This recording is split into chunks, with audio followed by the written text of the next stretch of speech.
Marcus Hill sat at his kitchen table, staring at the electricity bill with a frown. For the third straight month, the total had nearly doubled, and it made no sense. He lived alone, worked long days, and barely used more than the essentials. His house wasn't filled with gadgets, and he wasn't running an energy-sucking pool heater like some of his neighbors. Yet here he was, paying more than anyone else on the block. At first, Marcus assumed it was a billing error. He called the utility company twice, only to hear the same answer. The meter readings were correct, the equipment was functioning, and his usage really had spiked. "Maybe you've added something new, an appliance, a system?" the customer service agent suggested. Marcus hung up, frustrated. He unplugged everything he could, swapped to energy-efficient bulbs, even kept his air conditioning at the bare minimum. Still, the next bill was outrageously high. Something wasn't right. One evening, Marcus sat on his porch, watching the neighborhood settle into its usual quiet. Across the street he spotted Karen, the HOA treasurer, fussing with her shiny white Tesla. She was forever showing it off at HOA meetings, bragging about how eco-friendly she was. Marcus sipped his coffee, noticing the car's charging cable. It seemed odd, longer than usual, stretching at an angle he hadn't paid attention to before. A strange suspicion crept into his mind, one he quickly shook away. No, she wouldn't. Not Karen. Yet, the thought stayed with him like an itch. That night, Marcus decided to stop guessing. He ordered a discreet motion-activated camera online. If something, or someone, was responsible for his bills skyrocketing, he would soon have the proof. 2 nights later, Marcus set up the small motion-activated camera near the side of his house, angled toward the outdoor outlet he rarely used. He disguised it behind a flower pot so it would blend into the shadows. Then he waited. The first night was uneventful, but on the second, the camera lit up at 1:15 a.m. The next morning, Marcus downloaded the footage, half expecting to see nothing unusual. Instead, his jaw tightened. There she was, Karen. Dressed in a robe, her hair pinned sloppily, she crept across the street like a thief. She crouched by Marcus's outlet, plugged in a thick orange extension cord, and dragged it across the road to her Tesla. After a quick glance around, she smirked and patted the car like she had outsmarted the world. Marcus replayed the clip, anger boiling in his chest. She wasn't just stealing electricity, she was doing it smugly, as if she had the right.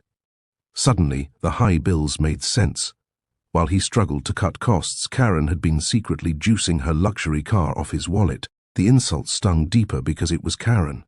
She already lauded her HOA position over the neighborhood, nitpicking lawns, fences, even mailbox paint. People either bowed to her or faced endless citations. And now, here she was, stealing from him. Marcus paced his kitchen, fists clenched. He couldn't just let this slide.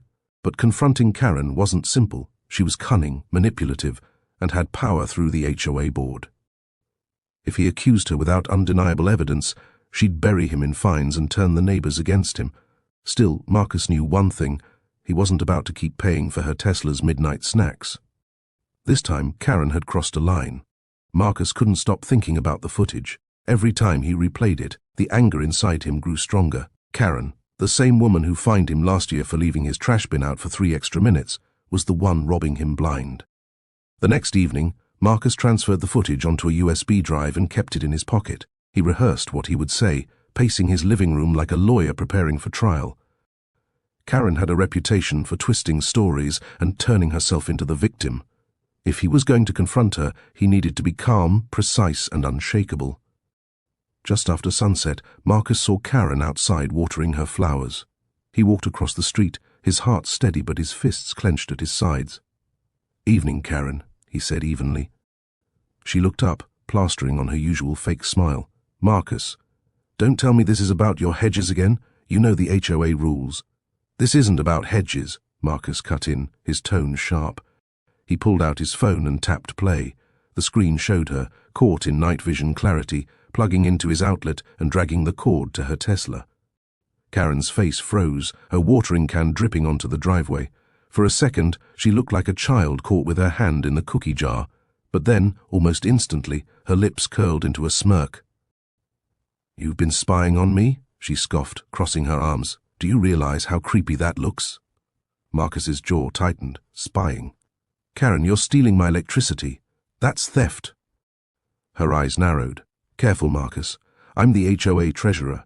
I can make your life very difficult if you want to play this game. Marcus stared back, unflinching. Do your worst.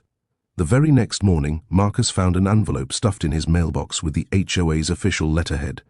He already had a bad feeling before he even tore it open. Notice of violation, it read in bold at the top. Karen's fingerprints were all over it. According to the letter, Marcus was in violation of several neighborhood rules. His grass was half an inch too long, his mailbox showed signs of fading paint, and his porch light did not conform to the community's aesthetic guidelines. Each violation carried a potential fine if not corrected within 10 days. Marcus laughed bitterly. She was wasting no time. This wasn't about neighborhood standards. This was revenge. Later that evening, Marcus attended the monthly HOA meeting. The clubhouse was packed with neighbors, many whispering about the sudden tension between him and Karen. She sat at the front table, gavel in hand, looking smug. When Marcus raised the issue of his stolen electricity, Karen didn't even flinch. Baseless accusations, she said smoothly. Our HOA doesn't have time for paranoid theories. If Marcus has a problem, perhaps he should focus on keeping his property in compliance instead of spreading rumors. Some neighbors chuckled nervously. Others avoided eye contact. A few, Marcus noticed, looked uneasy, as if they suspected the truth but were too afraid to speak. Marcus stood his ground. I have video proof, Karen. You've been plugging your Tesla into my outlet at night. If you think I'm bluffing, I'll take this beyond the HOA. Theft is theft, no matter how you dress it up. Karen's smile faltered, but she quickly recovered. Careful with your words, Marcus. You're walking a fine line. The room went silent. The battle lines had been drawn. Word spread quickly after the HOA meeting. By the weekend, Marcus noticed subtle shifts in the neighborhood. Some neighbors waved at him more warmly than usual, whispering encouragement when Karen wasn't around. Others crossed the street to avoid him, clearly unwilling to risk Karen's wrath. On Saturday morning, Marcus was trimming his hedges when his neighbor, Mrs. Alvarez, shuffled over. She glanced nervously toward Karen's house before speaking. Marcus, I saw her with the cord one night. You're not imagining things. Marcus sighed with relief. Finally, someone willing to admit it. Would you be willing to say that at a meeting? He asked. Mrs. Alvarez's face paled. Oh no, Karen would make my life miserable. You know how she is. She squeezed his arm apologetically and hurried back to her yard. Across the street, Karen stood on her porch, arms crossed, watching. Her eyes followed Marcus like a hawk. She didn't bother hiding her hostility anymore. Later that day, Marcus discovered fresh chalk markings on his driveway, childish drawings and the word thief scrawled across the concrete. He knew exactly who was behind it. Karen had likely rallied some of the kids in the neighborhood, twisting the story to paint him as the villain. At sunset, Marcus sat on his porch, frustration gnawing at him. Karen wasn't just stealing electricity, she was manipulating the entire community, turning neighbor against neighbor. But Marcus wasn't intimidated. If she thought she could drown him in fines, rumors and harassment, she was mistaken. He wasn't about to let her win. Looking at her Tesla parked smugly in the driveway, an idea began forming in his mind. If Karen wanted to play dirty, maybe it was time he fought back on his own terms. That night, Marcus sat at his desk, replaying the footage again and again. Every time he saw Karen smirking at his outlet, his frustration hardened into determination. She wasn't going to stop, not as long as she thought she held the upper hand. Marcus began researching online, forums, tech blogs, electrician guides. He read everything he could about home wiring and outdoor outlets. Then he stumbled across a thread discussing power surge protectors. A simple modification could create a jolt strong enough to trip circuits, or, in the case of something like a car charger, fry expensive components. A dangerous idea took root in his mind. Karen's Tesla wasn't just her pride and joy, it was her status symbol. If she tried plugging into his power again, maybe it was time she paid the price. Still, Marcus hesitated. He wasn't reckless. He knew he couldn't set something truly dangerous. It had to be safe for him, but enough to send a clear message to Karen. After more research, he found the solution. A surge device that would trigger when overloaded, harmless to his own wiring but devastating to anything drawing heavy power. The next day, Marcus visited a hardware store and bought the supplies. He spent the afternoon wiring the device to his outdoor outlet, testing it carefully. It was discreet, invisible to anyone walking by, yet ready to deliver a powerful lesson. As the sun set, Marcus looked across the street at Karen's Tesla gleaming in her driveway. She had no idea what awaited her. He leaned back in his chair later that night, sipping his coffee, feeling the tension in his chest ease slightly. For once, he wasn't just reacting, he was prepared. And if Karen tried her stunt again, she was in for a shock. Marcus spent the next 2 days checking and rechecking the modified outlet. He wanted to be certain it would do exactly what he intended, nothing dangerous to his own home, but enough of a jolt to punish whoever plugged in without permission. Each time he tested it with smaller appliances, the surge tripped flawlessly. He smiled to himself. The trap was ready. On the third night, just past midnight, the motion camera blinked to life. Karen was back.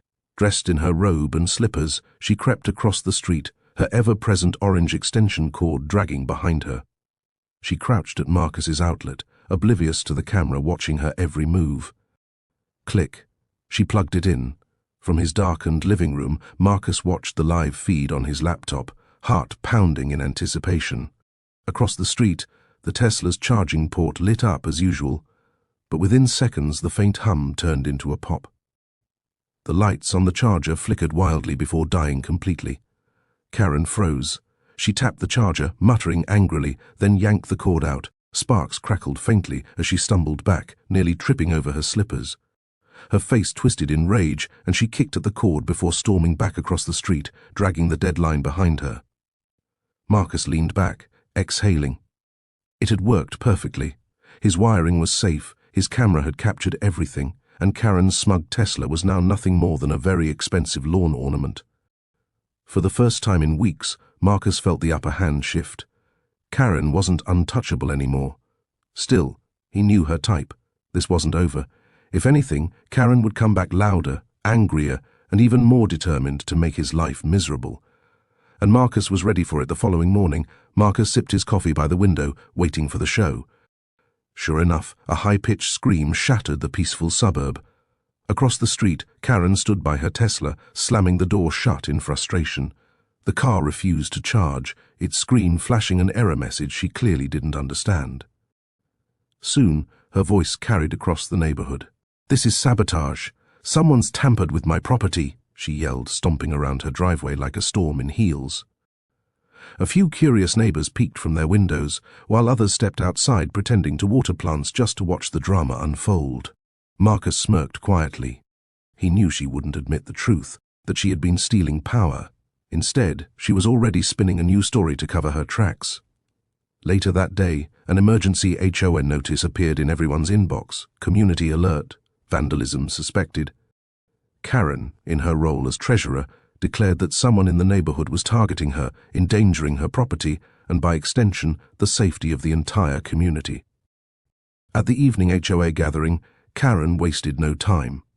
"My Tesla has been deliberately damaged," she announced, glaring straight at Marcus. "This is a crime, and whoever is responsible will be fined and prosecuted." Marcus raised an eyebrow, calm but ready. "That's interesting, Karen, because I have footage of you plugging into my outlet at 1 a.m. last night, right before your battery fried." Gasps filled the room. Karen's eyes widened for a split second before narrowing again. "That's a lie," she snapped. "You've been harassing me with false accusations for weeks." Marcus leaned back, unbothered. "Then maybe we should let everyone watch the video and decide for themselves." The room erupted into whispers. Karen's reign of control was beginning to crack. The HOA meeting quickly descended into chaos. Half the neighbors turned toward Marcus, eager to see the video, while the other half clung to Karen's every word. Karen slammed her gavel on the table. "Order, order. This is nothing but a smear campaign. Marcus has a history of non-compliance, and now he's trying to frame me because he can't follow simple HOA rules." But Marcus didn't flinch. He held up his laptop. "If anyone wants the truth, I'll gladly show the footage. Every second is time-stamped. It's not a story, it's proof." The whispers grew louder. Mrs. Alvarez spoke timidly from the back. I've seen her with the cord too. He's not lying. All eyes turned to Karen. Her face flushed crimson, but she shot back with venom. Unbelievable. You're all taking the word of a man who can't even keep his hedges trimmed. Do you realize what this does to our property values? Property values. Another neighbor, Mr. Patel, barked. Karen, you've been stealing electricity. That's not just against HOA rules, that's illegal. The room buzzed with outrage. A few of Karen's loyal followers tried to defend her, but more and more residents sided with Marcus. They were tired of Karen's endless fines, her double standards, and her smug superiority. Karen pounded the gavel again, desperate to regain control. This meeting is adjourned. We'll reconvene when we've restored civility, she declared, storming out with her papers clutched to her chest. Neighbors spilled into the parking lot afterward, divided into clusters. Some whispered their support for Marcus, while others muttered about Karen's wrath and what she might do next. Marcus walked home knowing the battle was far from over. Karen had been exposed, yes, but people like her never surrendered quietly. The following morning, Marcus awoke to find a bright orange notice taped to his garage door. In bold letters it read, "Immediate compliance required. Multiple violations." Marcus tore it down, scanning the list. Unapproved lawn ornament, trash bins visible, excessive driveway stains. Every item was either fabricated or exaggerated. He knew instantly who was behind it, Karen. She hadn't just retreated, she was retaliating. From across the street, Karen stood with her arms folded, a smug grin plastered on her face. Rules are rules, Marcus. You can't escape them. Maybe next time you'll think twice before slandering your HOA president. Marcus clenched the paper in his fist. This is harassment, Karen. Pure and simple. Call it what you want, she replied coolly. But unless you fix every single violation, the fines will pile up, and soon you'll be begging me for mercy. Marcus didn't answer. He knew yelling wouldn't help. Instead, he returned inside and emailed the city inspector who had first advised him about Karen's misuse of power. He attached photos, scanned documents, and even a snippet of the video. Within hours, the inspector responded, "We'll be conducting a formal investigation into the HOA board. Please keep your evidence ready." Word spread quickly through the neighborhood. Some residents whispered encouragement. Others warned Marcus to back down, fearing Karen's iron grip on the HOA would crush him financially. That evening, as Marcus watered his plants, Karen walked by deliberately slow, her heels clicking on the pavement. "Enjoy your little victory, Marcus," she sneered. "Because soon you'll learn that nobody crosses me and gets away with it." But Marcus wasn't the same man she'd pushed around before. This time, he had the truth, and allies who were no longer afraid. 2 days later, a pair of city officials arrived in the neighborhood, clipboards in hand, cameras slung over their shoulders. They stopped first at Marcus's house, shaking his hand firmly. "Mr. Miller, thank you for contacting us. We've reviewed your evidence, and it's substantial. Today, we'll be verifying utility records and HOA documentation," one of them explained. Across the street, Karen stood on her porch, her smile stretched thin as she spotted the inspectors. "Excuse me," she called out, marching over. "What's the meaning of this? You can't just barge into our community without clearing it through me. I'm the HOA president." One inspector raised an eyebrow. "That's exactly why we're here, ma'am." Karen's confident demeanor faltered for a split second, but she quickly recovered. "Well, you won't find anything. This man," she gestured sharply at Marcus, "is a troublemaker trying to undermine the board." But the inspectors weren't swayed. They requested HOA financial records, meeting notes, and receipts for community expenditures. Karen fumbled, promising she'd have them later, but her hesitation didn't go unnoticed. Meanwhile, neighbors began stepping out of their homes, whispering among themselves. Many had suffered under Karen's rule: petty fines, unfair warnings, endless threats. For the first time, they saw cracks in her armor. One elderly resident, Mrs. Daniels, approached Marcus quietly. "If you need more evidence, I still have the letter she sent me last year, demanding I cut down my rose bushes. She fined me when I refused." Marcus nodded, his resolve hardening. He wasn't alone anymore. By the end of the day, the inspectors had enough discrepancies to warrant a full audit. Karen, flustered and red-faced, stormed back inside her house, slamming the door so hard the windows rattled. The battle wasn't over, but the tide was turning. The neighborhood gathered in the community center for an emergency HOA meeting. The room buzzed with anticipation, half the residents glaring at Karen, the other half nervously glancing at Marcus. The city inspectors sat in the front row, their folders thick with evidence. Karen strutted to the podium, her voice shrill. "These accusations are nothing but lies. Marcus has fabricated evidence, and these so-called investigators are wasting taxpayer money. I demand this meeting be adjourned immediately." But the lead inspector stood calmly. "Mrs. Clark, we've reviewed financial records, utility statements, and security footage. The evidence is conclusive. You used Mr. Miller's electricity to charge your Tesla repeatedly, falsified HOA expenses, and issued unlawful fines to residents." Gasps filled the room. Marcus sat silently, arms folded, watching Karen's face twist from defiance to desperation. "That's absurd," she snapped. "You can't prove." The inspector clicked a remote, and the projector lit up. On the screen, clear as day, was Karen sneaking across the street at night, plugging her Tesla into Marcus's outlet. The timestamp and power readings flashed alongside the footage. The room erupted. Neighbors who had once cowered under Karen's rules now shouted in anger. "You fined me for painting my door. You made me tear down my garden. You're a fraud, Karen." Karen's voice cracked as she tried to shout over them, but the inspectors cut her off. "Effective immediately, you are removed from your HOA position. Further legal action will follow." As Karen stormed out, her heels clattering like retreating gunfire, the community turned to Marcus. Mrs. Daniels smiled warmly. "You did it. You stood up to her." For the first time in years, the neighborhood felt free. The power Karen once held was gone, fried just like her Tesla battery.